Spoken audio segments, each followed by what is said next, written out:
पिंकी के पति कमलेश की दुकान पर गांव का गुंडा जग्गू दादा आता है और धमकी देकर जाता है कि अगर उसने 1 लाख रुपए नहीं दिए तो वो दुकान तोड़ देगा। घर में सभी परेशान होते हैं। अरे सत्यानाश हो उस जग्गू का, अच्छा खासा लड़का था, पता नहीं क्यों गुंडागर्दी करने लगा। इसी की भी जमीन हड़प लेता है और अब हमारी दुकान के पीछे पड़ा है नास पीटा। मेरे तो कुछ भी समझ में नहीं आ रहा कि मैं क्या करूं। अरे बेटा मैं तो कह रही हूँ कि 1 लाख रुपए दे दो और छुट्टी पाओ इस जग्गू दादा से। नहीं माँ, मेहनत की कमाई है, ऐसे कैसे दे दूं? मैं तो 1 रुपया नहीं देने वाला उसे। अरे पैसा तो दोबारा भी कमा लेंगे, पर जान है तो जहान है। नहीं पिताजी, मैं नहीं दूंगा पैसे, मैंने फैसला कर लिया है। पिंकी कमरे में आकर सोचने लगती है, मेरे पति के ऊपर ये कैसी मुसीबत आ गई है? हे भगवान, क्या करूं मैं?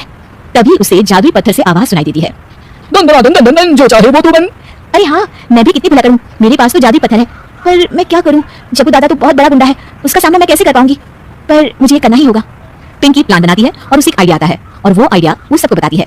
सुनिए, मेरे पास एक प्लान है, आप जग्गू दादा को पैसे देकर उन्हें घर पर खाने पर बुलाइए। सब ये सुनकर दंग रह जाते हैं। लो और सुनो, अरे वो तुम्हारे दूर के चाचा नहीं है जिसको खाने पर बुलाया जाए, जग्गू दादा है इस गांव में सबसे अमीर और 1 नंबर का गुंडा। ओफो सासू मां, मैं जो कह रही हूँ वो करके तो देखिए। मैं आपको यकीन दिलाती हूँ कि कल के बाद जग्गू दादा हमें कभी परेशान नहीं करेगा। पिंकी के कहने पर कमलेश जग्गू दादा को रुपए देता है और उसे अपने घर खाने पर बुलाता है। अरे भाई मानना पड़ेगा कमलेश, काफी तरक्की कर लिया तुमने। 1 लाख रुपए तो बड़ा ही कम डोनेशन था। जग्गू दादा सोफे पर बैठता है और सबसे मिलने लगता है।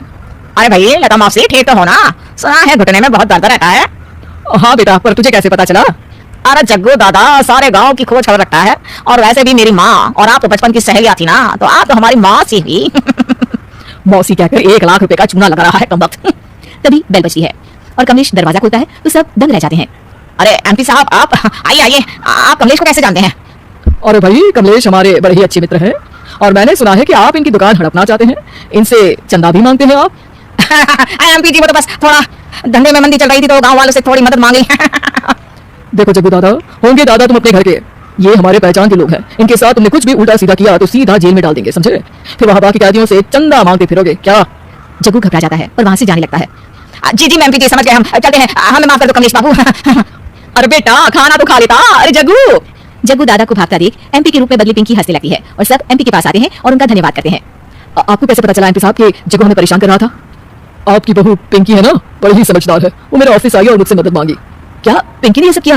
पिंकी अपने रूप में वापस आ रही होती है। अच्छा मैं चलता हूँ, मेरा मतलब है।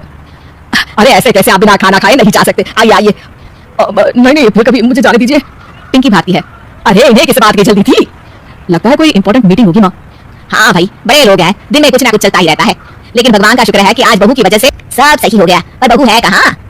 पिंकी घर से दूर भागते भागते अपने रूप में वापस आ जाती है। उफ, बाल बाल बच गई आज तो।